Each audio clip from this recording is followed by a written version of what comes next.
Qual foi a crítica mais injusta que já lhe fizeram? Foi dizerem-me que eu era só simpático. Que eu sabia que era uma forma de me tentarem assassinar. Para o apequenarem. Exatamente. Eu era só simpático. Eu acho que sou um bocadinho mais do que simpático. Também sou, mas não sou. Gosto cada vez mais das pessoas. Acho que os seres humanos têm graça. Nós temos graça, de facto. Eu normalmente ouço mais o diabo, porque acho que o diabo me dá mais possibilidades. As pessoas vivem cheias de medo. O mais importante é libertarmos-nos do medo. Ninguém é feliz com medo. Tenho uma paixão maior por pessoas que não têm medo de serem miúdos. É sempre possível ultrapassar-te a ti mesmo.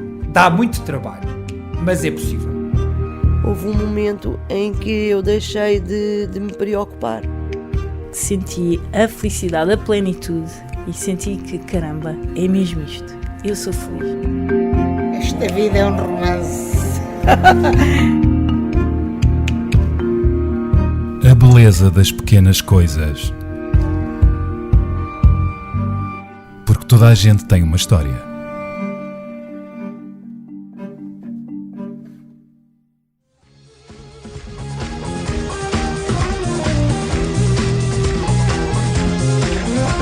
Luzes na ribalta para Júlio Isidro.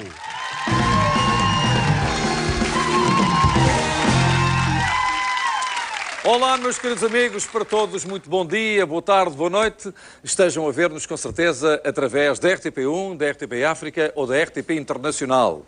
Eu quero dizer-vos que o nosso programa de hoje vai ser excepcionalmente grande. Eu diria grande na verdadeira acessão da palavra, porque vai ter mais meia hora do que o habitual, mas também um programa em grande. Cresci a vê-lo na televisão. Foi através dele que nos anos 80 conheci as primeiras bandas da música pop e rock portuguesa. Os humoristas, os novos talentos, os divertidos passatempos que me davam uma vontade louca de participar ou de enviar pelo correio todos os cupons que me eram pedidos. Ele é do tempo em que a caixinha lá de casa era realmente mágica, palco de bom entretenimento, de novos talentos e eternas glórias. Tempos em que a TV não repetia infinitamente números de valor acrescentado, nem tinha plateias amestradas pagas para aplaudir e, muito menos, cantores medíocres que causam vergonha alheia e se tornam fenómenos virais de risota e humilhação. Razões de sobra para a Netflix ser a nova televisão. Aprendi muito da nossa cultura e do mundo com o tio Júlio. No Clube Amigos Disney, no Passeio dos Alegres, Festa é Festa e em tantos outros programas que apresentou. Sempre com a mesma frescura, rasgo, curiosidade e estoicismo a aguentar longos diretos, com um enorme respeito pelos artistas e público. Já antes, o Isidro fizera o país parar para o ouvir em Febre de Sábado de Manhã, transmitido pela rádio comercial, gravado no Nimas e que chegou a encher o estádio de Alvalade numa homenagem ao jogador Arthur, do Sporting, o seu clube. Recordo tão bem uma certa entrevista que Júlio fez a António Variações no Passeio dos Alegres. Nessa ocasião, Variações atuara de pijama de flanela com ursinhos, sempre à frente do tempo. E Júlio entrevistou-o com um jogo de cintura só seu. Foi Júlio quem descobriu Variações numa ida ao Baeta e apresentou-o pela primeira vez ao país, porque reconheceu-lhe o brilho dos grandes. Desconfio que muitos outros apresentadores não teriam tido essa mesma generosidade e inteligência, deixando Variações entregue aos cabelos, pelo menos por uns tempos. Para sempre, Júlio Isidro será recordado como um lançador de talentos, ou, como ele costuma dizer com muita graça, um empurrador de novos artistas. Meio mundo da música e do humor foi descoberto por este senhor televisão, um dos nossos maiores comunicadores de sempre, que nunca deixou de dar palco e oportunidade a quem a merece. Nestes 56 anos de história televisiva, Júlio já atravessou alguns desertos, porque este é um país de algumas invejas, de fraca memória e que, acima de tudo, tem uma má relação com os cabelos brancos, na televisão e fora dela. Mas esta é uma mania só nossa, porque lá fora as glórias da televisão envelhecem connosco e fazem das suas rugas e brancos a sabedoria, a classe e a dimensão que o entretenimento tanto precisa. Veja-se na América os casos de Larry King e David Letterman, ou no Brasil o Jô Soares e o Silvio Santos. E que bom seria voltar a ver Júlio em horário nobre num programa de entretenimento bem guionado. Talvez a febre pela televisão voltasse. Quem acha que Júlio Isidro é passado, ponha os olhos na forma irrepreensível com que substituiu um par de colegas seus num programa da tarde que nunca antes tinha visto. Dessa vez foi uma espécie de 112, um bombeiro involuntário a compensar outros esquecimentos que não esquece.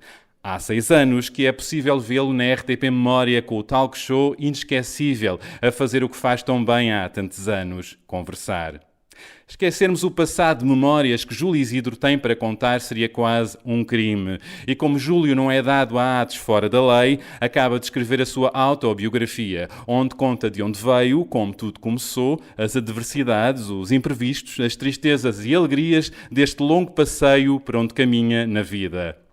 Em O Programa Segue Dentro de Momentos, Júlio fala de si, mas sobretudo recorda os artistas de todas as áreas com que se cruzou e com quem voou em muitas aventuras televisivas e radiofónicas. Esta frase que eu acabo de dizer agora é um piscar de olhos à paixão de sempre de Júlio Isidro pelo aeromodelismo. É no sossego da sua casa, onde seguirá dentro de momentos uma conversa sobre o seu passado, mas também sobre o presente e o futuro, porque ainda há muito para sonhar. Olá, Júlio. Olá. Realmente acho que está aqui feito o resumo da minha vida, já não é preciso dar a entrevista, acabou. Ai não, isto é o ponto de partida. É verdade o que eu acabo de dizer, ainda há muito para sonhar e fazer? Ainda existe muito para sonhar, não sei se para fazer. Não que eu seja incapaz de fazer aquilo que sonho, mas é porque há sempre um intermediário entre o sonho e o fazer. E nem sempre tenho tido o privilégio de falar com a pessoa que me possa de alguma maneira deixar concretizar o sonho. São problemas auditivos de algumas pessoas, mas é essa a ideia que eu tenho de si, que na sua cabeça habitam sempre projetos, ideias, vontades. Tem muitos projetos na gaveta ainda, não tem? Eu tenho muitos projetos na gaveta, a RTP tem muitos projetos na gaveta e nas gavetas há muito tempo, projetos meus, alguns dos quais eu gostaria de concretizar e realmente, não vou dizer que todos os dias eu seja pai de uma ideia, mas o facto é que muitas vezes sou capaz de transformar coisas que aparentemente estariam desgastadas pelo tempo e que eu transformo em coisas novas, pelo menos dentro da minha cabeça. Vamos lá ver o que é que vai acontecer. Tem talento para reciclar também. A televisão tem de ser também essa arte da reciclagem, de renovar, não é? Eu não tenho dúvidas nenhumas, quer dizer, as pessoas que imaginam que vão inventar a pólvora já cá não estão, não é? Portanto, eu também tenho a noção exata de que, em princípio, os programas base, aquilo que eu posso designar como os figurinos essenciais, estão cá todos, não é?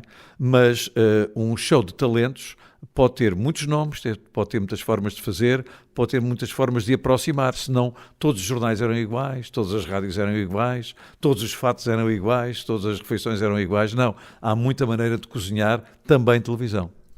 Eu vejo em si um resistente, porque apesar de algumas contrariedades e o caminho ser longo, e alguns esquecimentos, como eu falei, mantém-se em antena, com o mesmo vigor. Esse é um traço seu, não é? Não desistir. Eu penso que, particularmente nesta fase da vida, se eu desistisse estava a assinar a minha certidão de óbito, mas a verdadeira, não é aquela da profissão. Portanto, e continuo a pensar que há duas formas de sair desta profissão, ou tirando a toalha ao chão, ou então sair pela porta grande. É evidente que eu sei que um dia tenho que sair. Não tenho nada a pretensão de reproduzir a peça As Árvores Morrem de Pé. Não. Palmira Bastos. Exatamente. Não tenho tendência para Palmira Bastos. Portanto, não quero ser aplaudido mais à entrada do que à saída. Porque há muita gente que sofre desse síndrome. Mas não. Eu continuo a considerar que vale a pena estar a fazer por duas razões. Tenho alguns problemas de dores nas costas e de eventuais sinais de reumatismo, mas não tenho reumatismo nas meninges, portanto não há nada a fazer, tenho que continuar. E pensa nisso, de como é que será a sua despedida? Tem isso planeado ou vive cada dia? Eu não tenho nada planeado porque já estive morto, enterrado e até incinerado tantas vezes que pensei que se calhar há de haver um dia que seja eu mesmo a querer, porque nessas alturas não queria, não é? Mas ainda não pensei nisso. Muito bem. Ainda gostaria de apresentar um programa em horário nobre? Eu considero que os horários que eu vier a fazer sou capaz de os transformar em nobres. Perdoem-me esta maravilha de resposta. Exatamente, mas é isso que eu penso. Porque para mim não há horários maus, para mim não há entrevistas longas nem curtas, os horários são feitos pelos programas e sobretudo pelos afetos, porque eu peço perdão ao Presidente da República, mas eu faço televisão com afeto há muito mais tempo do que ele faz Presidência da República. Portanto, é um facto que eu transformei a minha forma de fazer televisão naquilo que eu sou como pessoa. Sou muito afetuoso, por natureza, e portanto fui construindo esse clima de afetos. Logo, se eu estiver às 4 horas da manhã, deve haver gente com afeto que me vai ver, e portanto não me importa nada. A televisão é isso, não é? Afeto, verdade, não é? É a única hipótese mesmo de se fazer televisão, e aquilo que eu sinto mais nesta altura já não é a incompetência dos léxicos, já não é a incompetência da incultura, já não é a incompetência da iliteracia, é a incompetência do coração. E eu penso que é o coração que parte o vidro da televisão e chega às outras pessoas. E realmente eu sou assim, não estou a dizer que sou boa pessoa. Tenho um coração grande que chega para os outros e que contribui de alguma maneira para a felicidade dos outros. E tenho muita perspectiva de que fazer televisão é um ato de solidariedade e de utilidade. Eu vejo muito pouca televisão, pelo menos aquela que nos é oferecida pelos canais principais, por uma razão muito simples: tenho um sentido verdadeiramente utilitário da televisão e do meu tempo a olhar para um ecrã.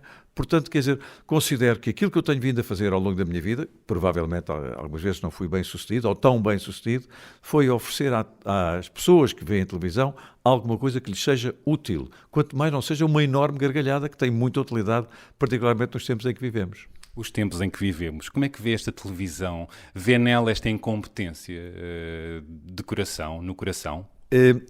Acho que a televisão que hoje em dia se vive está de tal maneira mecanizada, está de tal maneira standardizada, está de tal maneira formatizada, porque as pessoas hoje em dia já não falam de programas, são formatos, não é? É tudo formatos, não é? Iogurtes. Eu gosto de ser deformado, portanto gosto muito mais de fazer o formato que não se usa.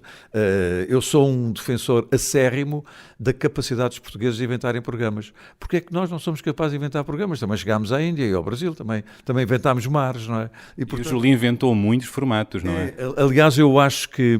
Usando a palavra formato. É bom dizerem, e eu fico muito satisfeito, que sou um comunicador com uma razoável capacidade de chegar aos outros. Mas mais do que isso, o meu iceberg é o resto. O meu iceberg são os meus sonhos, aqueles que, em determinada altura, consegui concretizar. Porque em muitos programas meus eu chegava semanalmente à minha equipa de produção e dizia: estive a pensar nisto assim, alguns punham as mãos na cabeça, mas vamos tentar fazer mobilizando. Eu acho que o mais importante é mobilizar e, portanto, acho que realmente criei muitas coisas novas e algumas delas, digo com bastante à vontade, vi depois magníficas reproduções com direitos de autor. Por exemplo, no Passeio dos Alegres, não? Sim, no Passeio dos Alegres eu criei várias rubricas que mais tarde vi em programas de televisão inteiros. Que rubricas eram essas?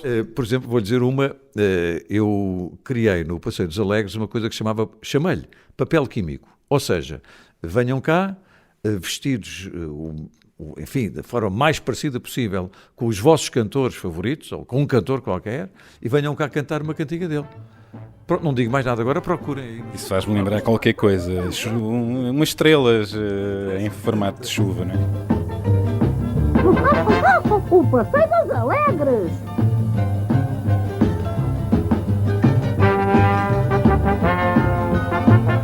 O Passeio dos Alegres!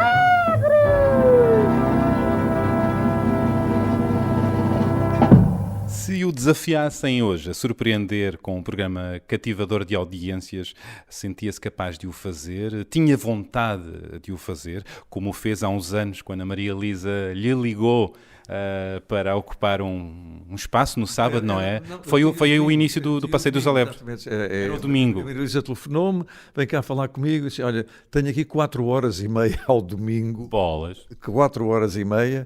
Eu acho que tu és capaz de fazer alguma coisa. Tens alguma ideia? Eu disse: tenho, não tinha nenhuma, completamente. Esse truque é fantástico, não é? Tenho.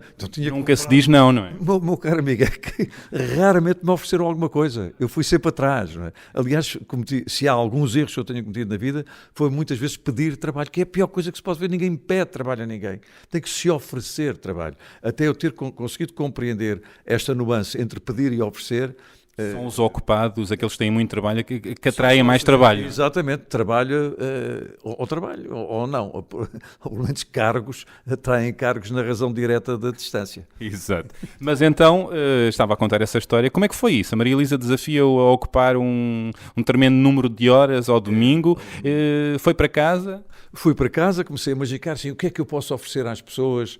Lá está. Que elas se possam divertir. Ainda por cima estávamos com a primeira intervenção do Fundo Monetário Internacional. As pessoas... Já nessa altura, anos 80, não é? Sim. Isto não deve estar a correr bem para todos nós, também para mim, que trabalhava na rádio. Eu vou criar uma coisa ao contrário daquilo que vejo as pessoas fazerem, que são as pessoas tristes a fazerem o passeio dos tristes, que é a voltinha, consumir pouca gasolina, comer umas queijadas em Sintra e vamos embora para casa ver os resultados da bola. Hoje em dia ir ao centro comercial, dar uma voltinha, não comprar nada porque não há dinheiro. Não há nada, leva-se um saquinho das compras feitas há um ano atrás, que é para fazer de conta, e pronto, e portanto andávamos assim. E então, não, vou criar um programa que se chama exatamente o contrário. Vamos transformar isto num passeio alegre, dos alegres. E o que é que aconteceu? As pessoas começaram a ficar em casa, pouparam dinheiro da gasolina, e eu no final da primeira série apresentei as contas ao Ministro da Energia, fiz as contas no palco com papel e lápis, dizendo quanto é que tinha oferecido ao Estado. Nunca me deram nada, mas de qualquer das formas tive o prazer de dizer, os senhores pouparam não sei quantos milhões de litros de gasolina, que equivale a não sei quantos escudos o litro, a não sei quantos milhões de escudos. Espalhou muita alegria, tenho a certeza, ao longo destes 4 anos, não é? O programa teve 4 anos. 4 anos em antena. Quais são os momentos mais hilariantes que lhe chegam à memória quando recorda este programa? O programa que lançou humoristas, que deu a conhecer e muitas bandas pop-rock. Já que falo de humoristas, eu devo dizer que uma das coisas mais engraçadas que eu criei foi... Eu não fazia a mínima ideia que ia aparecer America's Got Talent ou The Voice, que é uma coisa que agora se usa muito em Portugal. Estes programas até já trazem o nome estrangeiro, já nem mudam. Mas, enfim, eu criei um júri completamente louco que ia apreciar novos talentos que lá iam cantar. E entre os novos talentos foi o Nuno e o Henrique, que se estrearam Feist. no programa, os Feist, que estrearam no programa. Dom Leão, grande vozeirão, andava todo emproado, era o posse do sertão. Dona Marta, de pista na farta, seu amor assolapado, catafunha numa carta, e o macaco, vivaço do macaco, que era rato. O júri tinha uma feminista, que era a Lídia Franco, completamente feminista, tinha um intelectual de pacotilha que era completamente analfabeto, mas imaginava-se intelectual, tinha uma mulher louca por homens, portanto só apreciava as qualidades físicas dos cantores e estava-se nas tintas para a música. Ana Bola. Que era a Ana Bola, evidentemente. Tinha um obcecado stalinista, que era, portanto, muito conservador. E tinha um presidente de júri, que era a anarquia completa, porque era o Herman, não é? Isso era hilariante. Portanto, como é que é? Eu escrevia os tópicos. E mais tarde a Lídia saiu para ir fazer um trabalho de televisão e entrou a Margarida Carpinteiro, que era uma senhora que padecia de dores. Era propensica a dores. Propensica a dores. Algumas chamava-se mesmo Dona Dores. Donadores. Eu criei os bonecos muitas vezes com base em imagens da minha própria vida. E, portanto, eu ouvia as minhas avós, só falavam de dores, disto e daquilo. E lembrei-me de fazer a Dona Dores, que teve um imenso sucesso, de tal maneira que gravou um disco com uma cantiga escrita por mim. Isso dava-lhe um imenso traquejo, porque não só escrever para aquelas figuras do humor, como também interagir com elas, porque interagia ali em direto e personagens humoristas surpreendentes, subversivos. Sim, como é que era? Eram subversivos e ainda bem, porque no caso do júri eu dava-lhes os tópicos. E a partir dos tópicos, aquilo era a anarquia completa e eu adorava. E ninguém domina o Herman e a Ana Bola. É muito bom, nós estávamos ali para sermos cúmplices naquela maravilha de diálogos, não é? O que aconteceu, como o programa era em direto, nunca havia maneira de recorrer das decisões do júri. E mais do que isso, não havia maneira depois de fazer melhor. Estava tão bem feito, não era preciso mais nada. Não é? Era um Got Talent, ou como se diz, com muito mais graça. Era. Eu acho que sim, quer dizer, em vez dos senhores que aparecem no Got Talent, alguns até antipáticos e tudo, não, nós estávamos ali para ser simpáticos. Até porque o resultado das votações dava sempre 2.222 pontos, era sempre igual. Todos davam o mesmo. Todos davam o mesmo. E depois havia também o baixinho, não é? Um papagaio. Porquê? Porque falava, e quem falava era o filho do Max. O filho do cantor. O Zé António de Sousa, filho do cantor Max, é que fez a voz do baixinho e do Choné. E portanto... E era um provocador esse baixinho. Era o meu alter ego, era a única maneira de eu escrever coisas que eu não queria dizer da minha boca. Mas dizia o papagaio que era mal criado. Porque o Júlio sempre irrepreensível também em antena, não é? E portanto o papagaio rasgava mais. O papagaio partia a louça e até dizia mal de pessoas que lá iam cantar ou entrevistados. Ou não sei sim. Era tudo saía da sua caneta. Da minha pena, mais lá está também com uma grande liberdade criativa, mais José António de Sousa, que tinha e tem muita graça, metia as buchas que quisesse, porque havia coisas, repare, quer dizer, fazer televisão em cima da corda bamba, nestas circunstâncias, onde nós somos capazes de nos libertar da rigidez de um guião, muito embora, como deve calcular, não há ninguém mais habituado do que eu a fazer 4 horas e meia em 4 horas e meia, nada podia sobrar. O problema não é faltar, é sobrar. Sobrar matéria. E, portanto, eu tinha que fazer o programa rigorosamente com esse tempo. Portanto, geria os momentos do programa em função daquilo que eu pressentia, porque não havia sondagens ao momento, que eu pressentia que estava a dar mais. Lá está, como eu lhe disse ainda há bocadinho, não há entrevistas longas, nem curtas. Há entrevistas muito chatas e outras muito interessantes. E a todos os níveis. Também não há peças de música, nós vamos ouvir o Bohemian Rhapsody dos Queen, ainda aquilo é tão longo. Não, é tão longo. Quando acaba ainda sabe a pouco, não é? Portanto, é voltar a pôr no repeat, não é? Exatamente. Portanto, a melhor maneira era, como eu fazia, era gerir todo aquele tempo.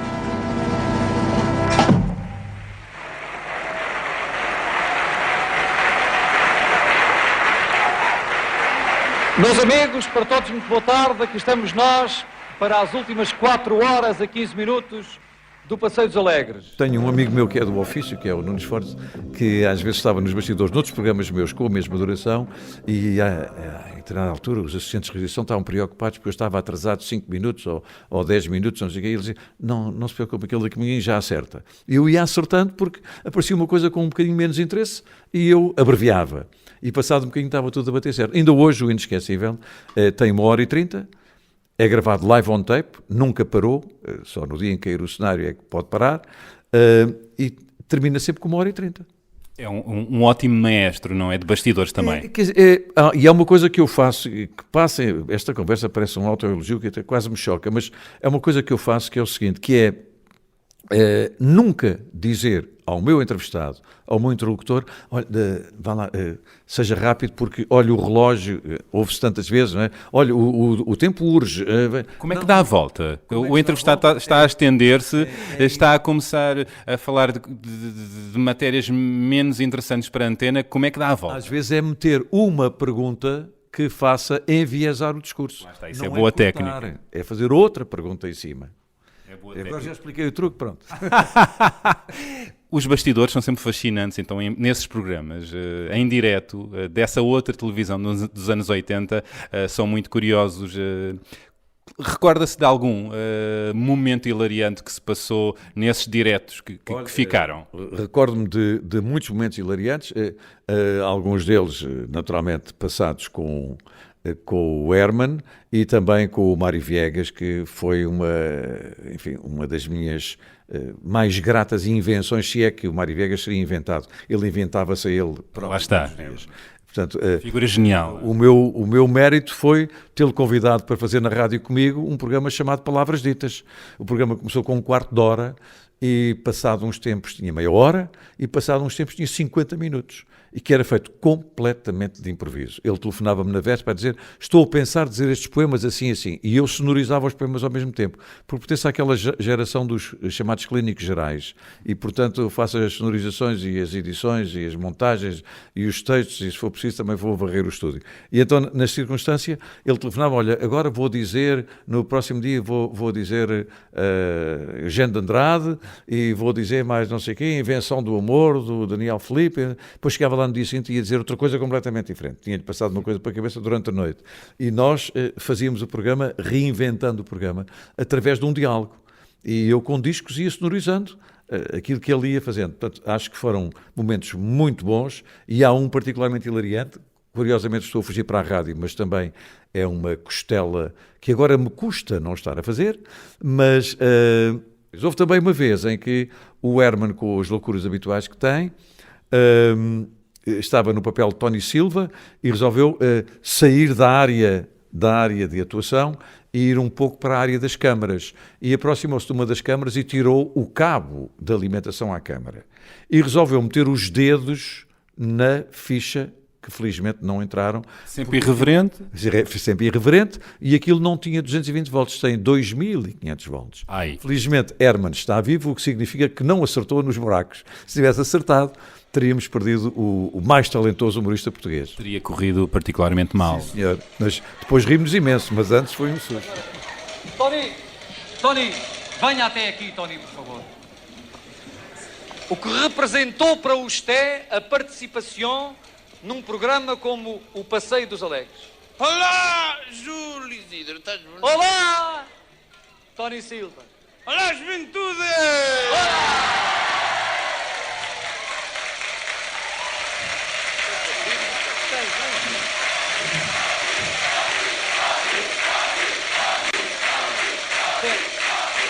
Desta vez é que é de ir às lágrimas, Tony.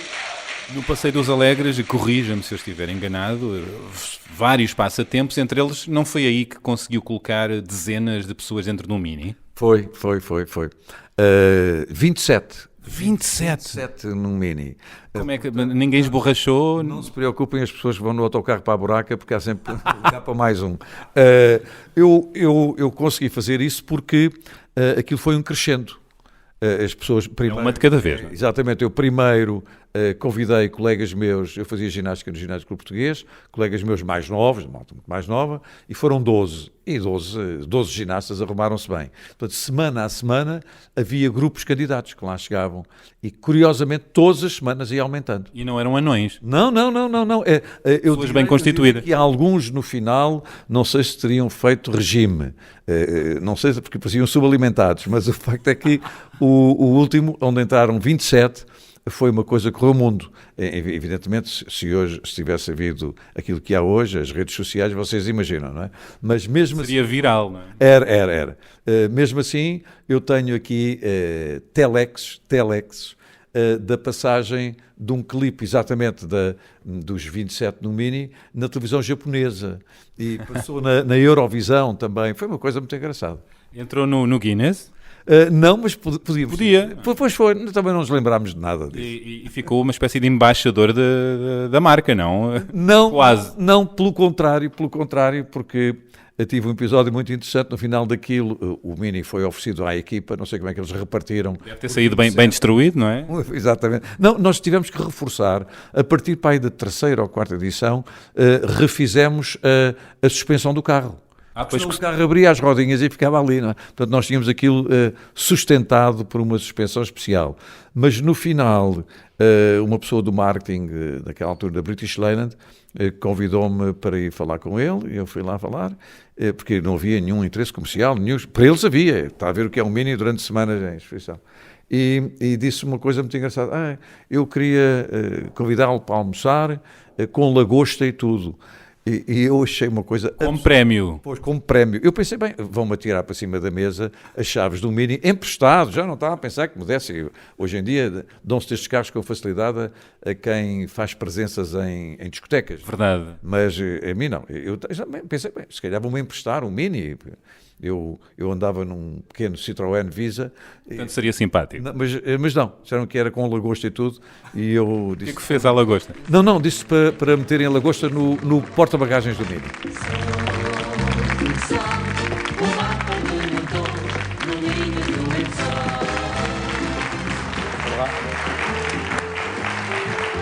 Olá, meus amigos, boa tarde a todos, muito obrigado pelos vossos aplausos.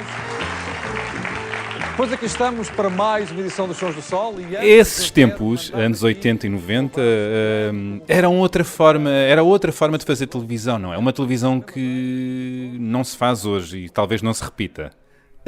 Eu interrogo-me muitas vezes sobre isso, porque há muita gente a dizer-me, Júlio, eu para voltar para já era preciso que alguém autorizasse, não é? O que não tem acontecido.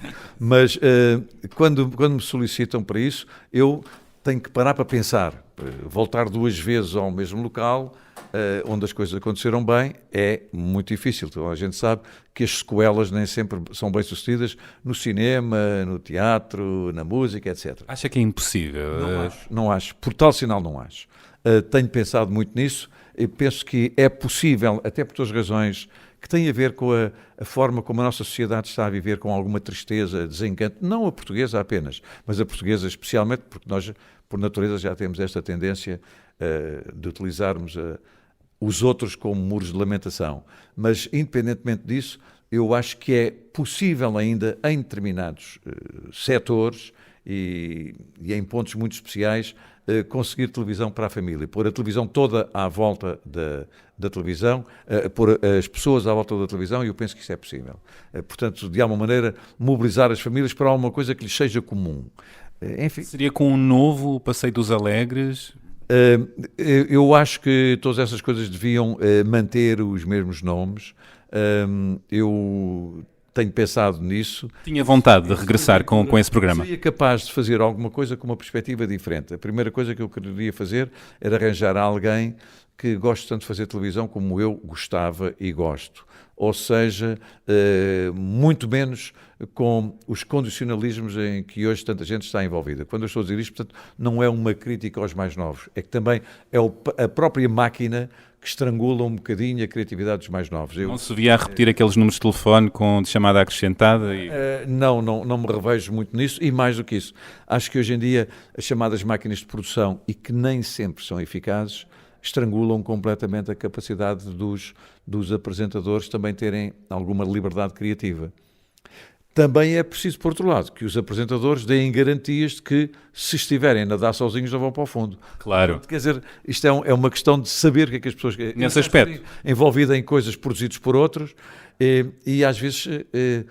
talvez não tenham lido o meu currículo, às vezes querem-me obrigar a fazer algumas coisas, assim, olha, não é bem isso, olha, eu hoje mesmo fui ler um texto de um documentário sobre questões culturais e a integração dos migrantes, etc.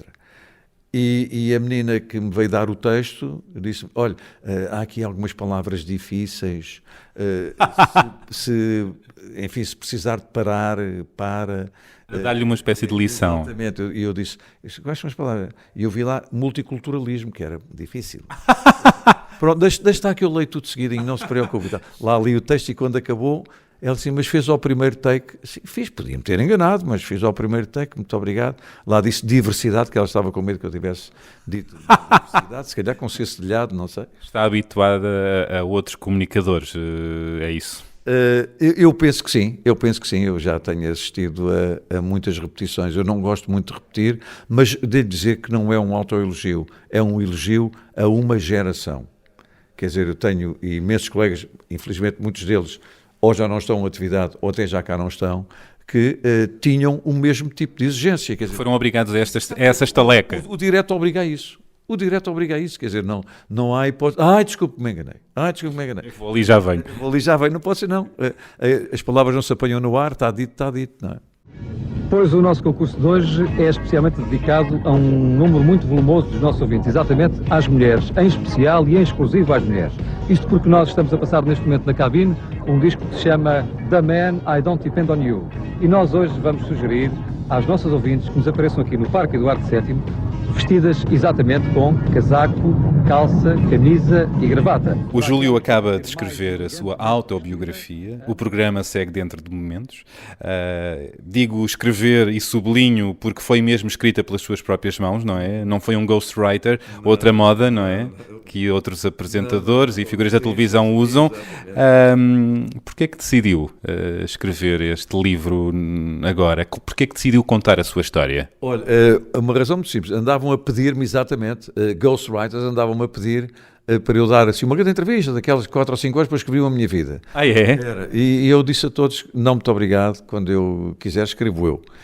Até pelo seguinte, porque isto implica alguma reflexão e depois estar a conversar com as pessoas e depois elas fazerem o filtro daquilo que eu estava a dizer. Não, muito obrigado. Não ia ficar bem, não ia ficar bem. E ainda por cima, como acho que sei fazer concordância entre o predicado e o complemento direto e essas coisas todas, preferi ser eu a escrever. E isto já tinha surgido mais ou menos há 2 anos. Depois comecei a escrever ideias que eram engraçadas de ficar no livro. E aos poucos foi-se escrevendo. E depois escrevi tópicos, depois comecei a desenvolver os tópicos. Quando acabei de desenvolver, já estava com o contrato assinado com o Marcador, estavam 600 páginas escritas. Uau! E eles disseram-me, Júlio e tal, sabe, a Enciclopédia Luso-Brasileira já existe e tal, o Petit Larousse de Poste também já e tal. Não foi assim que disseram, mas foi o que eu pensei que eles estavam a pensar. E, portanto, eu resolvi lá meter cerca de 200 fotografias, não fui eu que meti, foi a minha filha Inês, que é designer de comunicação, que fez um trabalho notável de encaixar as fotografias, porque era outra coisa que eu tinha ideia. Já li muitas biografias que têm texto, depois têm 2 cadernos à parte onde estão as fotografias do artista quando jovem. E as imagens, as fotografias ajudam a regressar ao passado, contam uma história. E fiz rubricas, sim. Escrevia e fazia ali um parênteses e dizia, é aqui que fica a fotografia. Podia ser mais acima, mais abaixo, depois a minha filha lá resolveu. E, portanto, quer dizer, as fotografias ilustram o texto e o contrário.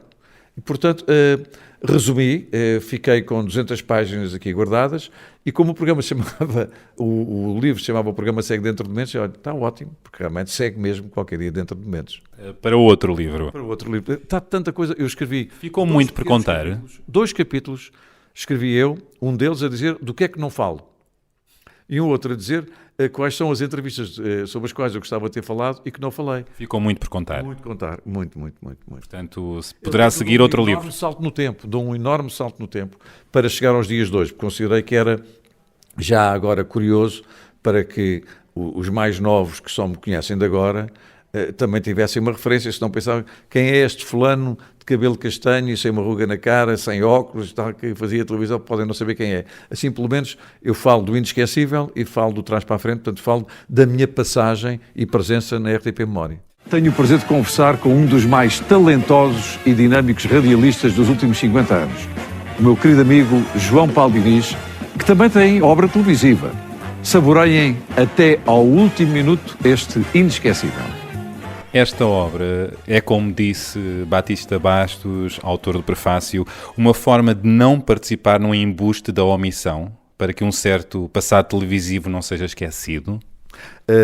Ele acertou em cheio, porque realmente eu trabalho contra a falta de memória. Não sou patrocinado pelo Memofante, mas trabalho contra a falta de memória. Porque acho que é fundamental que mesmo os mais novos, as minhas 2 filhas, que têm idade para ser minhas netas, são já hoje em dia um exemplo disso, porque chegam a casa e dizem muitas vezes, tiveram conversas com os amigos e com as amigas, que não perceberam nada do que elas estavam a dizer, porque estão a falar de coisas que não são do tempo deles. E eu acho que todas as coisas são de todos os nossos tempos. Eu não posso conceber o argumento, eu não sei isso, porque isso não é do meu tempo. O meu tempo é todos os tempos. E, portanto, o que é que eu pensei? Vou contar histórias que tenham a ver com toda a minha vida, com a vida dos outros e, sobretudo, vou preservar a memória. E também o meu próprio trabalho tem sido sempre feito com essa solidariedade. Sempre me revoltei contra as pessoas metidas em gavetas. Talvez porque estive em tantas, não é? Mas soube sempre sair delas. Às vezes foram-me lá buscar, mas normalmente fui mais eu que abri a gaveta. Muitas vezes na vida temos que ser nós a procurar as oportunidades, não é? Há poucas ou nenhumas pessoas que vão lá à nossa gaveta buscar-nos, não é? Olha, eu devo-lhe dizer que se eu fizesse uma análise retrospectiva das vezes em que me convidaram para fazer alguma coisa, diria que nem 10% da minha vida. Isso é extraordinário. É verdade. No mau sentido. E continuo a considerar que todos os dias estou a fazer exame. Porque é isso, não é? Todos, e mais, quer dizer, nesta altura eu sou o jogador de futebol com 35 anos. O que é que eu quero dizer? Se eu tiver a mais pequena lesão, nunca mais jogo. E, portanto, quer dizer, minha margem de erro é nula. Nenhuma. É nenhuma, porque, repare, um fulano diz uns disparates aos 35 anos e faz um programa que é um desastre e depois, se tiver muita capacidade de movimentação e mais o ritmo que faz com que as pessoas não se lembrem do dia de ontem, um dia destes está outra vez a fazer televisão ou a fazer rádio. O senhor Júlio Isidro, septuagenário, com 56 anos de televisão, se der uma grande barraca um dia destes, é a última imagem que fica. Os americanos costumam dizer que não há segunda oportunidade para uma primeira impressão. E eu acho também que não há segunda oportunidade para uma última impressão. Isso é muito ingrato, não é? É. E devo dizer que nesta altura tenho muito mais consciência do perigo e do risco. Não vou para a frente das câmaras enervado, preocupado, mas vou cada vez mais bem preparado, dou cada vez menos margem.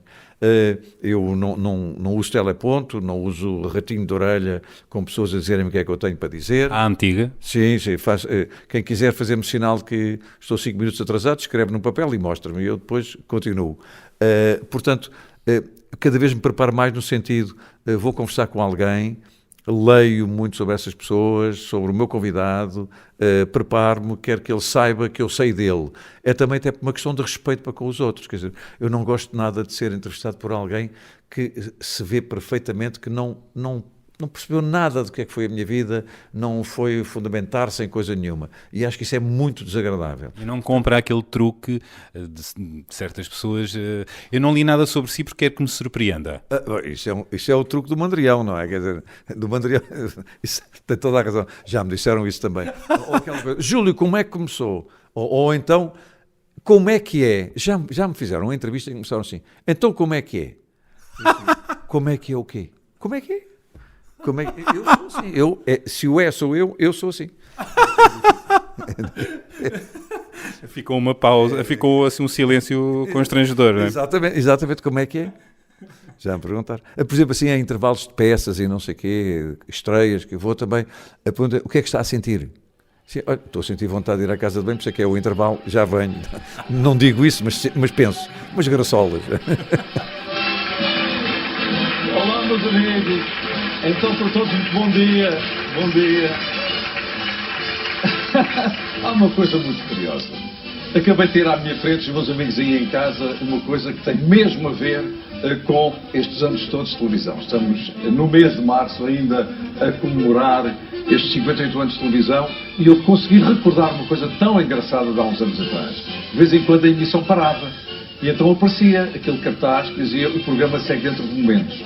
Depois aparecia até, eu acho que isso ainda era mais engraçado, é quando aparecia um gatinho a brincar com um novelo de lã. E nós ficávamos 10 minutos a olhar para o gatinho até vir alguém apresentar um programa de televisão. Na circunstância, aqui estou eu, o meu nome não é Tânia Ribas de Oliveira, o meu nome também não é José Pedro Vasconcelos, eu sou apenas um suplente que estava em pijama às 9 horas da manhã em casa a tomar o pequeno almoço e recebe uma chamada de alguém por quem tenho muita consideração, que é o diretor de programas desta casa, que me diz assim, Júlio, o Júlio vai apresentar o programa da manhã, esta manhã. Mas quando? Em que ano? Não, hoje, já. Portanto, foi só tomar um duche, porque eu gosto de ir limpinho, portanto, tomei um duche, equipei-me e aqui estou para apresentar um programa e estou completamente nas mãos de toda a gente. Porque hoje até vou utilizar teleponto, pois eu hoje tenho aqui um ratinho de orelha para pessoas me dizerem quem é que vem, quem é que não vem, porque a pessoa que sabe menos deste programa sou eu neste momento, o que é bastante agradável. Portanto, o programa hoje não se chama Agora Nós, é Agora é que são elas. Tiro-lhe o chapéu, aliás, tiro-lhe muitos chapéus, um deles por ter, de facto, feito aquela substituição num programa à tarde. Não, foi de manhã, foi de manhã. Um programa de manhã. Como é que foi isso? Foi mesmo em cima da hora, não é? Estava a falar comigo. Em minha casa, eu estava na cozinha às 9 horas da manhã, 9 e picos, estava em pijama e roupão a tomar um pequeno almoço com a minha mulher e telefona o Hugo Andrade, naquela altura diretor de programas, dizendo assim: a Tânia Ribas de Oliveira e o José Pedro Vasconcelos não vêm.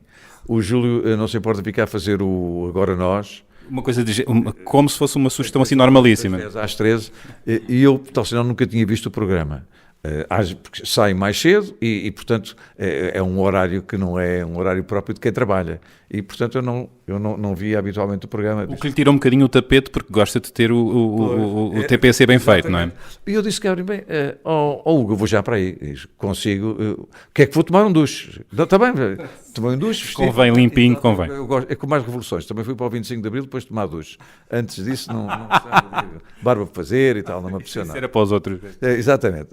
E então fiz a mesma coisa. Tomei um duche, vesti-me, meti-me no carro e enquanto ia no carro, como tenho alta voz, liguei para a produtora, ou o produtor é que ligou para mim, já vem a caminho, já, olha. Então liguei à pessoa dos conteúdos para me dizer o que é o alinhamento. Ele foi dizer, olha, vai entrevistar um grupo de futebolistas que veio do Canadá, não sei o quê, e vai entrevistar uma psicóloga de não sei o quê, que se chama assim assado, e foi-me dizendo o que era. Portanto, eu, quando lá cheguei, fiz a abertura, e depois meteram-me um ratinho de orelha, e então a menina que estava com o ratinho de orelha... O tal, a Regi, ligada à Regi? Estava-me a querer dizer quais eram as perguntas que eu tinha que ver. Eu disse, não, por favor, diga-me só como é que as pessoas se chamam, o que é que fazem. E depois a gente lá vai andando. Claro, é evidente que foram conversas onde uma pessoa velha como eu e com uma experiência longa vai fazer o quê? Vai buscar as suas gavetas, toda a gente sábia. Gavetas. Vai buscar gavetas, vai buscar às gavetinhas o material, a sua vida, não é? E, portanto, com essa experiência, ainda abrindo gavetas, correu tudo muitíssimo bem, foi muito interessante, e eu depois fiquei, ainda hoje estou à espera de alguém que adoeça para eu poder passar pelo Canal 1. Oh, meu Deus. Porque está lá tudo. Eu quero a saúde dos meus colegas, por amor de Deus. Exato. Porque estava lá tudo, não é? O programa não fazia ideia qual era, mas entrevistar e conduzir um programa sabe o fazer bem, e isso encaixa, não é? Também, repare, fazer um programa do chamado, da chamada programação diária, o daytime, já sabe que é um formato onde vamos falar de saúde, onde vamos falar de leis, onde vamos falar de gastronomia, onde há sempre essas coisas, neste caso até havia desporto e tal. Uma mixórdia de temáticas, não é? Exatamente. Como há um programa, aliás, chamado assim. Acho que sim, estamos a parafrasear alguém. E portanto, o que acontece? Eu fiz isso com base também na ideia de que este formato deve corresponder aos outros formatos que eu já vi na minha vida, não é? Portanto, não... O que é importante naquela altura é estar muito concentrado e pedir às pessoas, por favor, não me estraguem a linha de pensamento. Assim que a menina me disse 3 coisas pelo ratinho de orelha, eu tirei-o e meti. O tal grilo falando que colocou no bolso, não é? Porque eu já uma vez tinha entrado numa Regi, num programa do Daytime, e tinha ouvido essas pessoas que tratam dos conteúdos e tal, dizer a um apresentador, não digo quem nem em que canal, assim, disse, olha, ainda não fizeste a pergunta número 13, eu não sei qual é a pergunta número 13. Uau! Eu não sei o que é, porque eu sei lá, quando muito sei qual é a primeira pergunta, porque é necessário nós partirmos para uma conversa com alguma coisa artilhada, é o mínimo, não é? Mas depois, se uma conversa é uma conversa, você está-me a fazer perguntas em função daquilo que eu lhe estou a responder. É uma dança, não é? Exatamente. Espera aí, deixe-me perguntar a pergunta número 13. Espera aí, falta aqui, mas um tipo lá está a falar de bugalhos, mas agora é esta que eu tenho que falar, é desta que eu tenho que falar. Não pode ser. Portanto, é essa mecanização. Portanto, isto não tira nenhum mérito, é muito importante que isto fique dito, não tira nenhum mérito aos meus colegas mais novos, pelo contrário, alguém é que lhes tira o mérito, a máquina retira-lhes o mérito. Acontece a mesma coisa na rádio, com as playlists. Fazem dos apresentadores papagaios falantes, é isso? E mais do que isso, houve um diretor de programas que me disse que em Espanha, até nos programas de talk show, com humor, há alguém dentro da Regi, perante a resposta do entrevistado, há alguém dentro da Regi que sugere a gracinha que se vai dizer a seguir. Quer dizer, não pode ser. Os apresentadores merecem muito mais. Se não merecerem, que não sejam apresentadores. Pois para isso existiu o baixinho da Passeio dos Alegres. Exatamente. Alguém que fale por eles, ou o Sean Eck, como o próprio nome indica, era bastante maluco também. Começa o livro por recordar a sua infância e fiquei com a ideia de que não foi uma criança muito feliz ou que teve momentos menos felizes. Chega mesmo a referir-se a si como menino amestrado. Como é que se recorda de si? O menino amestrado ainda existe, quer dizer, porque isto é tão condicionante. Eu uma vez falei com um psicólogo que disse, não há traumas de infância. Eu considero que não é um trauma de infância, mas é uma formatação. Fui formatado para ser tão educadinho que até incomoda. Um amor, é o que se chama um amor de criança. Um amor de criança. Estão a ver como ele se porta bem? Aliás, conto alguns episódios a esse respeito. Por exemplo? Um deles é o dos bolos, não é? Entrava a minha avó, levava-me com as outras velhotas com quem ela se dava, levava-me à baixa e quando nos sentávamos na pastelaria, Imperium, que já não existe. Aquelas grandes pastelarias, não é? Como a Versalhes. Não é? Exatamente. Vinham pratos com bolos para a mesa, que é uma coisa... qualquer azai recusaria. Pouco higiênico. Exatamente. E ela dizia, o que é que o menino quer? Assim, quer o bolo que a avó quiser. Tinha que dizer assim. Estava bem ensinado. Era. É assim. E ela então escolhia o bolo que normalmente não era o que eu queria. Portanto, era o mais desenchabido, imagino. Normalmente era uma coisa que me fizesse bem. Mas os bolos são para fazer mal.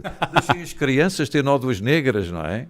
E pronto, nunca joguei à bola porque tive uma bola de caoutchouc e a bola apodreceu dentro do guarda-fatos dos meus pais. Para não se magoar? Para não magoar, para não partir eventualmente os vidros dos vizinhos. Há uma coisa que conta também, há um detalhe... Não são traumas, são factos. Há um detalhe que conta no seu livro que me deixou um pouco boquiaberto, é que tinha muitos brinquedos de lata e outros tantos, portanto, era uma riqueza de brinquedos, mas que estavam todos na montra.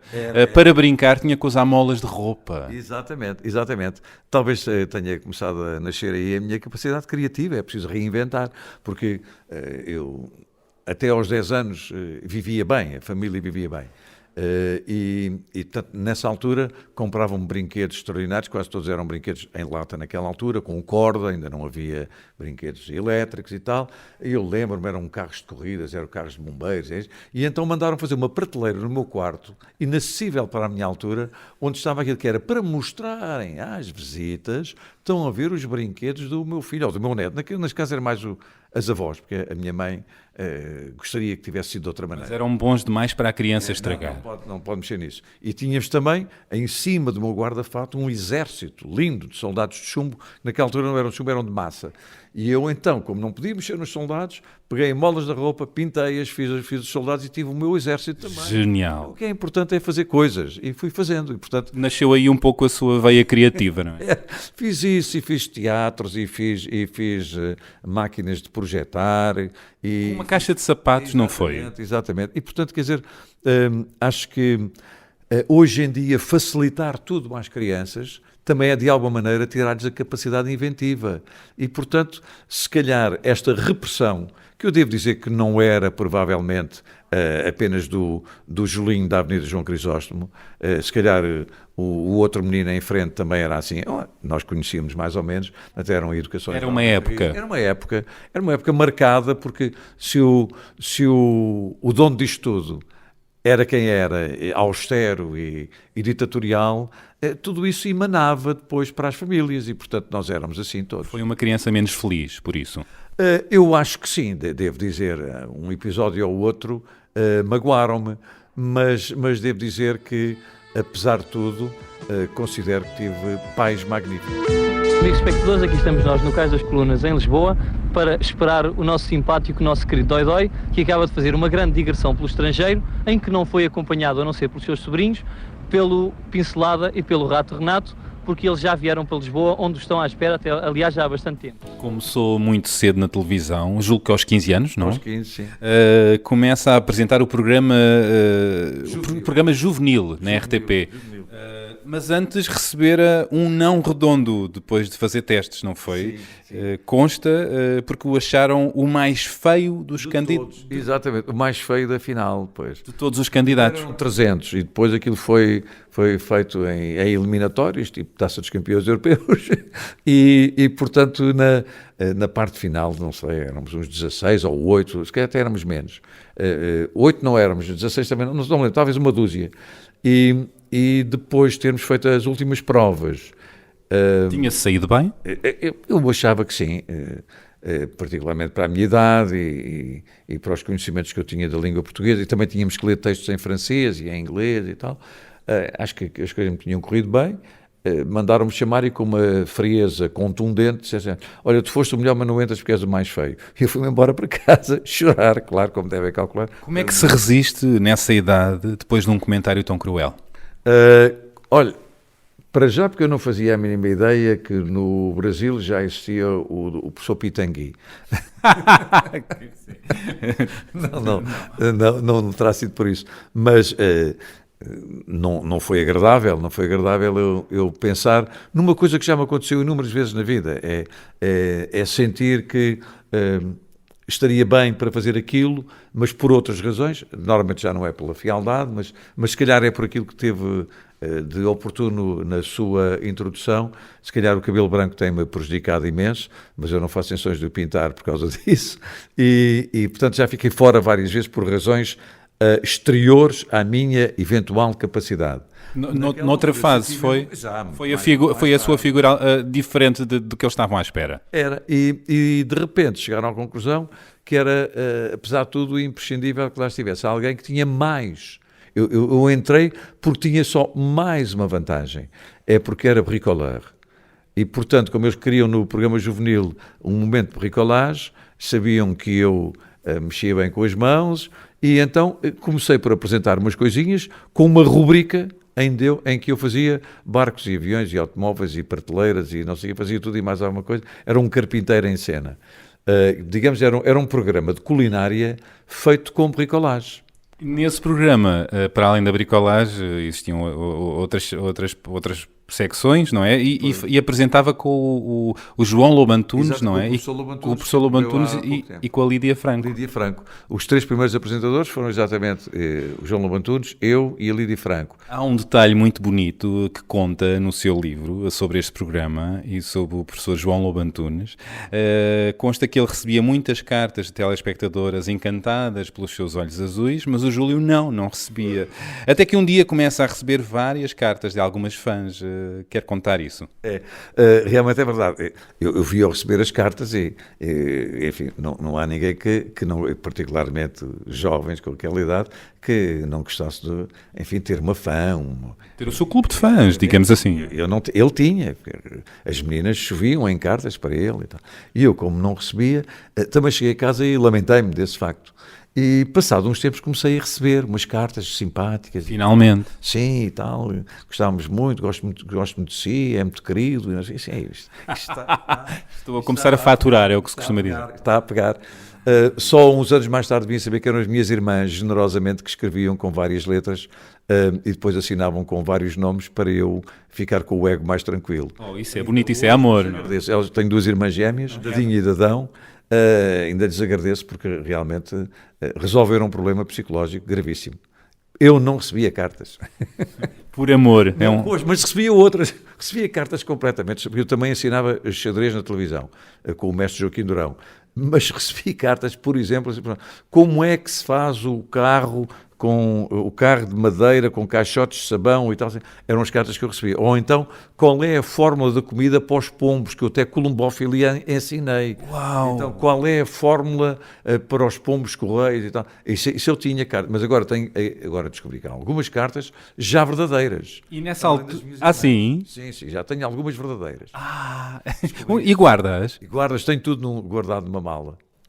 Essas cartas, que há tempos até levei uma para o trás para a frente e li a carta, gostamos muito de si, queríamos abrir um clube de fãs e não sei o quê, li a carta como se fosse o tempo presente. E os meus colegas, o Alvin, o Nuno Marco e o Álvaro Costa e tal, Júlio, está a receber... Estou, é de 1962. As cartas de amor não passam de validade. Exatamente. Provavelmente as meninas que me escreveram aquela carta serão umas ilustres sexagenárias. Respeitavas a voz, não é? Exatamente. E devem ter ficado satisfeitas se ouviram eu ler a carta. Chegou a conhecer alguma fã sua? Não. Tem pena? Tenho, é evidente, tenho pena. Mas então naquela altura, imagino, não é? Era quase, entre várias razões, porque uma festa de sábado à tarde onde nós íamos dançar ao som do Marino Marini ou sei lá, do Renato Carozone, usava-se muito a música italiana na época, a música francesa, estava cheio de câmaras de vigilância. Qualquer baile de sábado à tarde, era em casa de um, em casa do outro, as câmaras de vigilância eram as mães. Ali a olhar, ali a bater o pé e a olhar. Com um ar façanhudo, para ver se nós dançávamos à distância regulamentar, ou seja, a 1 metro da menina. Sem encostos. Sem encostos, nada. Mão na cintura já não era mau. É visto como o grande descobridor e lançador de talento, chamemos assim. Isso orgulha-o? Obviamente que me orgulha, sobretudo por 2 razões. Porque racionei da maneira mais límpida possível. Eu não sou dono dos meus programas. Se alguém será dono do programa, é o espectador. E em última análise é o Estado, porque ainda por cima trabalhava na RTP. Portanto, em última análise. Portanto, se eu não sou dono dos meus programas, eu sei que há gente que tem direito também a ter, não é os minutos de fama, que isso é uma coisa horrível, é esta gente que hoje em dia vive à procura da fama. Não procurem a fama, procurem o trabalho. A fama às vezes é apenas uma consequência e muitas vezes desagradável. O tal minuto de fama do Andy Warhol. Exatamente. O Andy Warhol disse isso, mas é muito engraçado para repetir, mas não é nada para praticar. Portanto, comecei a pensar, eu tenho que abrir as portas a gente que tem talento. E depois vivíamos uma época muito criativa, onde, ao nível da música, havia muita gente a produzir música em bares, em espaços abertos. E eu, portanto, fazia peregrinações. Ainda por cima, vivia sozinho naquela altura, fazia peregrinações, gostava de ir a bares e comecei a ouvir este e aquele. Era um olheiro da música, dos bandas. Um orelhudo daquela época.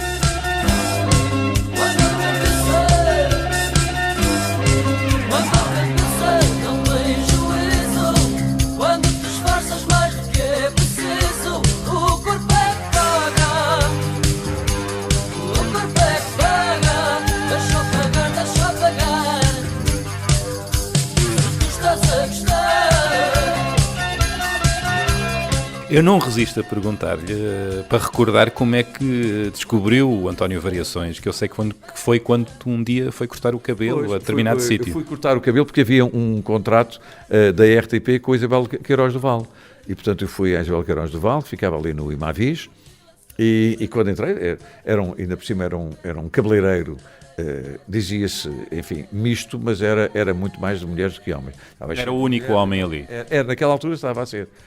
Lá me sentei e, curiosamente, em vez de mandarem uma cabeleireira, mandaram um homem, que era eu olhei e vi que ele era um fulano com uma forma de vestir algo exótica, pouco convencional, mas esteticamente muito agradável à vista.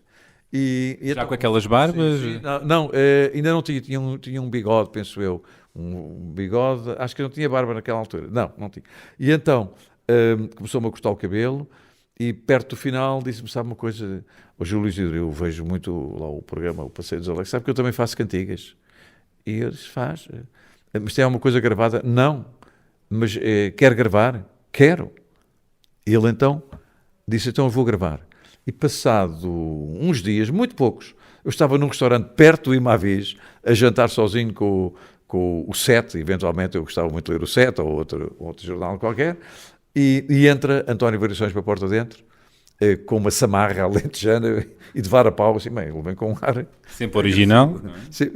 E então tirou do bolso uma cassete. Surpreendeu, não é? Porque não tinha levado a sério. Eu disse, ele quer mesmo fazer. Eu disse, olha, dei cá o seu número de telefone, eu vou para casa ouvir. Fui imediatamente para casa, naquela altura eu vim em casa dos meus pais, e ouvi, e nessa mesma noite eu telefonei-lhe. Disse, olha, não se importa de ir à reunião de produção da próxima quarta-feira, porque eu produzia o programa com 10 dias de antecedência. Produzia-o em casa, mas a reunião era com 10 dias de antecedência. De quarta-feira para o outro domingo, não para o domingo imediato. E então, disse, apareça lá na quarta-feira. Estávamos reunidos, todos à volta da mesa, e eu disse, olha, vem cá hoje um fulano que vai cantar já neste domingo. Portanto, vou alterar o guião para ele cantar já neste domingo. Mas o que é que achou da cassete que ouviu? Achei o seguinte, achei para já que tinha uma voz muito exótica, não estou a dizer que era um grande cantor, muito pelo contrário, mas digamos, ninguém tirou o Nobel ao Dylan só porque ele é ligeiramente desafinado. Há outras coisas muito mais importantes. E o António Variações não se pode dizer que tivesse uma voz extraordinária. Tinha uma coisa extraordinária. É que não havia voz nenhuma que se confundisse com a dele, que é a coisa mais importante hoje em dia. Em qualquer coisa, nós temos diferentes. E havia muita musicalidade nele, não é? Muita musicalidade e, mais do que isso, achei que os poemas eram absolutamente extraordinários, porque os 2 temas que ele levou, um deles era contra o uso da droga, que é uma coisa muito engraçada, deixaram passar isso em claro. Anos 80, tema. E o outro era o tal Toma o Comprimido. Que era sobre... Era um tema sobre as pessoas que se desestabilizavam e que tomavam muitos comprimidos para se acalmar. E ele entrou para a porta dentro e gelou completamente a reunião. Porque estava eu, estava a produtora, estava o cenógrafo, estava o iluminador, estava o operador de som, estava não sei quem. E entraram, olha, o António Variações, ele vinha vestido já com outro fato também muito exótico. Ele vai cantar já na próxima semana. Esse exotismo fez gelar a sala? Fez porque as pessoas olharam para ele e disseram assim, o que é isto? Não é quem é este, é o que é isto. De que planeta vem, não é? E eu peguei na cassete, sim, mas vão ouvi-lo. Peguei na cassete, tínhamos ali um gravadorzinho portátil, ficaram a ouvir e pronto, eu peguei no guião, alterei o guião e ele estreou-se logo na semana seguinte. Ei, cara, você parece doente, ou anda com a saúde ausente. Certo tem a testa quente, o mal será desse dente, se não passa com água ardente. Na caixa diga que é urgente, lá há remédio para toda a gente. Você foi imprevidente, ou é muito paciente, passa a cara de contente, você vai ficar igual. Toma já um melhorão, porque é bom e não faz mal, além disso é uma marca profunda porque ele fez o primeiro programa e o último comigo. O último foi o tal que você referiu de pijama, foi o último programa da vida dele. Ele já estava doente? Muito doente. Ele, aliás, no começo da entrevista disse, eu vim diretamente da cama para aqui. Tinha faltado no programa anterior. E não era uma piada? Era um homem de palavra. Evidentemente está a ver o que é o desequilíbrio num programa feito em direto, com 4 horas e meia, contar com o António Variações ou com outro artista qualquer e de repente ter a informação que ele não pode vir. Portanto, tive que atamancar o programa e lá se fez, na semana anterior. Mas ele cumpriu a sua promessa e foi na semana seguinte. Foi na semana seguinte dar-me a entrevista e cantar 2 temas. Um é para amanhã e eu penso que o é para amanhã foi de certeza e o outro, quando a cabeça não tem juízo, o corpo é que paga. Penso que foi essa. E apareceu de pijaminha, um pijama com ursinhos, com uma mala de plástico encarnada e os sapatos também eram encarnados. E o Júlio não se ficou, acho que até chegou a dizer, pronto, eu também tinha vontade de ter ficado na cama. Exatamente, ele vim diretamente da cama e disse, eu também gostava de lá estar, estou cheio de sono e tal. Isso é jogo de cintura, em direto, não é? Fizemos, havia qualquer coisa, ele disse, estou com uma gripe. E pronto. Aligeiraram o tema, não é? Exatamente. O António Variações, de quem eu disse que tinha ido mudar de fato, mas não foste. Ficaste com o mesmo. Tenho o mesmo, tirei um. Tiraste só o blusão para a segunda parte. Olha, mas eu venho diretamente da cama. Acho que fazes muito bem, era para onde eu gostava de ir. Eu estava tão quentinho que não quis. Eu acho que vieste de flanela, estás muito bem. E trouxe o companheiro, o ursinho peluche e tudo. E há uma imagem extraordinária, acho que até está no YouTube, se não estou em erro, uma imagem extraordinária dele a sair de cena e há uma sombra que se projeta no fundo, ele a dizer adeus, que é uma coisa muito engraçada. Foi a última imagem que ficou dele. Depois não atuou mais. E portanto, quer dizer, tenho a memória apenas, lá está, de abrir a porta. Eu não sou um discóbolo muito fraquinho, portanto, lancei muitos discos, mas não sou um discóbolo cheio de força. Sou o discóbolo que fez o possível que as pessoas pudessem navegar sozinhas, ou seja, não tiveram o peixe, tiveram a cana para pescar. E assim aconteceu com o Rui Veloso, assim aconteceu noutras gerações, com a Rita Guerra recentemente, que está a fazer 30 anos de carreira, com os UHF que eu fui ouvir a tocar em Almada e os convidei para ir lá fazer uma coisa chamada Os Cavalos de Corrida, que era uma coisa completamente diferente. Enfim, com a Dulce Pontes, que fui buscar ao Casino Estoril, estava lá a tocar piano e a cantar enquanto as pessoas jantavam. Portanto, uma pessoa com o talento da Dulce estar a cantar com barulho de talheres não é agradável, e eu convidei-a para fazer comigo um programa que foi o Regresso ao Passado. Enfim, com vários cantores, não é? Olhos, sei lá, o Fernando Pereira, fui ouvi-lo ao Berro. Berro? Era um bar muito pequenino, cheio de tabaco. Eu não fumava, nem fumo, cheio de tabaco e tal. Entrei lá, vi ao fundo um fulano a imitar a Liza Minnelli e a imitar uma série de coisas com imenso talento. E passado pouco tempo, 15 dias, lá estava no meu programa, num cenário criado só para ele, para fazer o cabaré. O que é que lhe falta fazer na televisão? Eu gostava de fazer um programa que se chamasse Vou a Casa. Eu gostava muito de, uma vez que sou bricoleur, de fazer um programa em que fosse a casa das pessoas arranjar-lhes as coisas que eles quiserem. Uau! Um querido Mudei a Casa com o Júlio. Comigo. Não tanto nessa perspectiva, não na grande modificação da casa, mas nos próprios arranjos. Nos próprios arranjos, quer dizer... Coisas pequenas. Mais pequenas. Coisas mais pequenas. A sua caixinha de... Uma equipa que fizesse isso, eu acho que era uma coisa muito interessante. Está a ver? Estou a pedir pouco à vida. Isso podia ser um programa de entretenimento também, não é? Um cano roto, um problema qualquer. O que é importante é ligar a isso a conversa com a família que lá está. E quem é que lá vive, e porque é que lá vive, e portanto, criar momentos até de agradáveis, não outra vez, eu vivo aqui sozinho, o cano está a pingar a água. Chamava-se como o Júlio vai a casa? Eu vou a casa, pois, era uma ideia. A outra coisa que eu gostava imenso de fazer, que não tem a ver com televisão, gostava de fazer dobragem de filmes, de desenhos animados. Trabalhei, como sabe, desde o autor e apresentador do Clube Amigos Disney até consultor criativo da Disney para toda a Europa. E como em miúdo também fiz muitas vozes de bicharada nos programas infantis, às vezes começo a pensar que gostava imenso de fazer algumas vozes, porque lembro-me de... Sim, divertia-o. Acho que me divertia e iria divertir-me imenso. E finalmente pensei que era importante, gostava que me dessem essa oportunidade, já que a antiguidade também é um posto, era fazer realmente um programa em que eu abrisse a janela de novo para todos aqueles que andam por aí a fazer música. Tenho o formato do programa metido na cabeça e tudo, e acho que era importante alguém fazer isso. E tenho condições para o fazer, porque não é a idade que conta. Quer dizer, isso é um talk show num canal generalista? Seria um talk show com a capacidade de abrir a porta a gente que canta, sobretudo ao nível da música, mas também poderia entrar até por outras áreas, mas inicialmente ao nível da música. Digamos que ele chama-se Jools Holland, na BBC. Ele também tem uma coisa... E, finalmente, gostava muito de me retirar na rádio.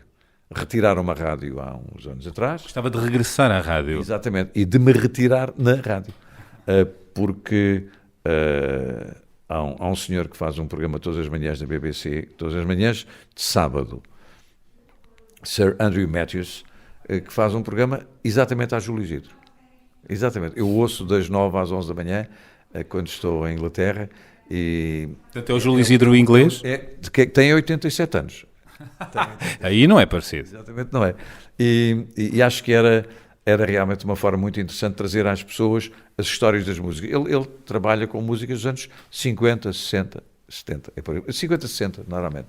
Eu poderia ir um bocadinho mais longe. BBC Radio 2, Brian Matthew. And welcome to Round Midnight. We shall be meeting in a few minutes the director and a star of a West End revival. And shortly after that, Nikolai Tolstoy talks about his book In Quest of Merlin, dispensing his own kind of magic, Elton John. I remember when rock was young. Me and Susie had so much fun. É um conversador nato. Quem é que gostaria ainda de entrevistar? Alguém que tenha vontade de se sentar à frente? Tenho vontade, tenho desejo e tenho medo. Vou dizer, tinha imensa vontade de entrevistar o Obama. Veja lá. Ainda agora? Ainda agora. Mesmo depois de presidente. Sair, isso era ao menos. Porque tenho a ideia de que aquele senhor nunca enganou ninguém. É político como todos os outros, mas acho que tem uma vontade perante a vida, tem uma riqueza de diálogo. Para mim, evoca uma simplicidade de conduta absolutamente extraordinária. E, portanto, e tenho por ele uma enorme admiração. Não foi, com certeza, o melhor presidente dos Estados Unidos, todos eles, há muitos deles que fizeram grandes obras, portanto, mas é de certeza um dos melhores. Mas deu uma boa imagem da América, ele e a Michelle, não é? Eu acho que sim, eu acho que é absolutamente extraordinário. E este tinha imenso prazer. A outra personagem disse-lhe que gostava muito, mas tinha medo. E a razão é muito simples, é que eu choro com imensa facilidade. E gostava de estar 5 minutos a conversar com o Papa Francisco. Mas tenho medo de chegar à frente, se me dessem essa raríssima oportunidade, de conversar com o senhor tantas perguntas que eu tinha para lhe fazer, até sobre Deus, mas não ser capaz de começar a chorar, porque a imagem dele para mim é quase no domínio do divino. E, portanto, tinha grande dificuldade. Até para ele me ajudar à minha religiosidade. Qual seria a grande pergunta que lhe iria fazer? Olha, se ele acreditava verdadeiramente que Deus é verdadeiramente bom, tendo em linha de conta tantas coisas más que há na vida. Como é que ele me explicava? Ele que me explicasse só. Porque há tantas coisas más e Deus é infinitamente bom, então não me deixe fazer isto. Não se distraia, não olhe para o lado quando está a acontecer tanta coisa má. O Júlio é um homem religioso? Sou um homem místico, mais do que religioso. Cá em casa, a Mariana é de longe a mais religiosa, praticante. A sua mulher? A minha mulher também. A Francisca, talvez por ser mais pequenina, embora seja também. E eu tenho o maior prazer em ir com a Mariana à missa, sobretudo pela serenidade que eu posso viver nesse momento. Mas vivo com a cabeça com tantas dúvidas que seria desonesto da minha parte dizer que sou incondicional da crença religiosa.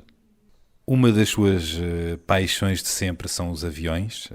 Sei que ainda os constrói e participa em campeonatos. É verdade, não é? É verdade, e devo dizer que há bocadinho em conversa, quando íamos fazendo as fotografias, eu disse uma coisa que não me tinha lembrado, é que os aviões são o meu Lexotan. Quer dizer, ou seja, trabalho a um ritmo que é impróprio para a minha idade, mas o facto é que trabalho e num ambiente que é o seu também, que é de tensão e depressão, como toda a gente sabe, e quando chego a casa e depois de conviver com a família, isso para mim é prioritário, o jantarinho onde estamos todos a dizer disparates, eles gostam imenso que o pai diga disparates para se rirem, eu acho fundamental também descer à cave, fechar-me na minha oficina e começar a desenhar e a construir os meus aviões. É isso que o acalma? Acalma-me completamente, porquê? Porque atira-me para outro mundo e perante a obrigatoriedade de resolver problemas, quer dizer, agora como é que eu vou fazer o treino de aterragem disto, porque nunca se fez nenhum igual, e não sei o quê, como é que eu faço... Tem centenas de aviões, não é? Tenho centenas, e portanto... Construídos por si. E a maior parte desenhados também. E, portanto, ou redesenhados a partir de planos pré-existentes. Aí é o miúdo, volta a ser o menino Júlio? É, porque o menino Júlio construiu o primeiro quando tinha 9 anos. E, curiosamente, foi um Messerschmitt 109H, que é um avião da Alemanha nazi. Ainda hoje me pergunto porque é que eu escolhi aquele, mas não teve nenhuma influência de ninguém, nem sei porquê. Só porque era um avião bonito, não é? Era bonito e continua a ser. E portanto... É um menino e com capacidade para sonhar. E ainda há pouco eu falava com um amigo meu que às vezes, quando me deito e quando quero adormecer, assim, ora bem, que avião é que eu vou construir a seguir? E adormeço a pensar. Há um prazo de validade de cartilha para as pessoas na televisão? No nosso país há. Não sei exatamente qual é, mas penso que há em Portugal... um estigma extraordinário. Este já deu. Eu acho que a única forma de analisar o que é que cada um já deu é saber o que é que está a dar. E o dar não é exatamente decalcável das audiências. Eu acho que é possível fazer uma análise qualitativa para além da análise quantitativa de televisão. No dia em que eu pensar que só se analisa a televisão quantitativamente, e eu não quero pensar que isso existe, claro que existe, eu jamais a faria. Eu nunca faria televisão sob pressão. O que é que o faz desligar imediatamente o televisor? A mediocridade, a televisão vista pelo buraco da fechadura, a falta de ética e de equilíbrio em mesas redondas em que eu vejo que a mesa é completamente oval, porque estão todos do mesmo lado. Gosto muito da controvérsia e gosto muito do direito ao contraditório. E hoje em dia acho que há em muitas televisões um enorme desequilíbrio no que respeita ao debate, porque o debate está muito centrado, e quando digo centrado é na verdadeira acessão da palavra. Qual foi a crítica mais injusta que já lhe fizeram? Foi dizerem-me que eu era só simpático, porque eu sabia que era uma forma de me tentarem assassinar. Para o apequenarem. Exatamente. Eu era só simpático. Eu acho que sou um bocadinho mais do que simpático. Também sou, mas não sou. De que é que se arrepende mais na vida? Do que é que eu me arrependo? Arrependo-me de não ter uma poção mágica que pudesse fazer com que eu me tivesse apaixonado pela minha mulher 20 anos antes, mas estando eu com 20 anos menos. O amor. Exato. Trabalha agora na RTP Memória, sim. Acaba de escrever um livro de memórias, A Memória. Como é que gostaria de ser recordado? Olha, curiosamente, da forma como o Batista Bastos me definiu, uma presença afetuosa, o que é uma coisa bem diferente de ser só simpático. A vida tem sido boa para si? Seria de uma enorme injustiça para alguém como eu, que tem uma visão humanista da sociedade, que acredita numa sociedade mais igualitária, que tem a noção do sofrimento, que se indigna com a injustiça, dizer que a vida não tem sido boa para mim. É evidente. Tem sido o resultado de muito trabalho, de vencer muitas adversidades, mas uma pessoa como eu, que tem uma casa, que tem uma família, que não tem que estar a contar ao nível do cêntimo o final do mês, não tem direito de dizer que não se realizou. Portanto, quer dizer, seria uma ofensa para quem ganha o ordenado mínimo nacional, para quem gasta 4 ou 5 horas por dia nos transportes, para quem não dá aos filhos aquilo que gostava de dar. Portanto, é uma ofensa. Como as minhas filhas têm o necessário suficiente para crescerem e se formarem. Como eu tenho o necessário suficiente para viver e trabalhar e até para tratar da saúde quando um dia isso for preciso. E para quem faz o que gosta, porque o Júlio faz o que gosta. Trabalhando numa atividade que é aquela que é o meu prazer, eu seria absolutamente ofensivo se dissesse a alguém isto não correu bem, não. O balanço só pode ser positivo. Daí o meu livro não ter um rancor, não ter um ajuste de contas. Fê-lo de propósito. Absolutamente, quer dizer, eu gastei 1 linha e meia a dizer, conheci muitos canalhas, fizeram muitas canalhices, alguns a sorrir, mas já escrevi demais sobre isto, acabou. Não, há uma linha. Não o esquece, mas não escreve sobre eles. Não me esqueço. Eu cheguei a encarar uma situação engraçada em relação ao livro. Ter uma página em branco, onde ia pôr as iniciais de alguns dos maiores canalhas que eu conheci na minha vida. E encheria uma página de um lado e do outro? Não, era uma paginazinha. Também não ia fazer 2 páginas, e se calhar o corpo podia ser um corpo 12 ou 14, também não. Ainda assim é bastante. Já tinha bastantes. Mas era só para gozar com os próprios, não é? Mas depois pensei, mas não quero pôr aqui uma gota de amargura. E, portanto, lá está, o Kennedy dizia exatamente isso. Perdoa aos teus inimigos, mas nunca te esqueças das caras deles. Portanto, eu penso que é um bocado isso. Mas não... E mais, eu tenho a percepção de que não devo ter, não sei porquê, não devo ter muitos inimigos. Não sei se tenho mesmo inimigos. Tenho algumas pessoas que devem ter em relação a mim aquilo que é uma coisa quase uma instituição nacional, que é a inveja. Porque o bem-estar, quanto mais não seja o espiritual, que é aquilo que eu tenho muitas vezes, além de angústias, é evidente, como toda a gente tem, o bem-estar incomoda. Aprendeu, com os anos, a dar pouca importância àqueles que não devem tê-la? Não aprendi. Senão a minha mulher não ralhava comigo. Às vezes leio uma coisa ou ouço uma coisa e empreendo. Eu sou de empreender e fico a magicar e por uns momentos, sim, porque é que me fizeram isto, porque é que me disseram isto, porque é que eu fiquei de fora, porque é que não sei o quê. Mas a minha mulher diz, passa por cima. E eu sublimo. Se calhar vou até à oficina e dou uma martelada. E sai mais um avião. Exatamente. Mais um porta-aviões. Mais um porta-aviões.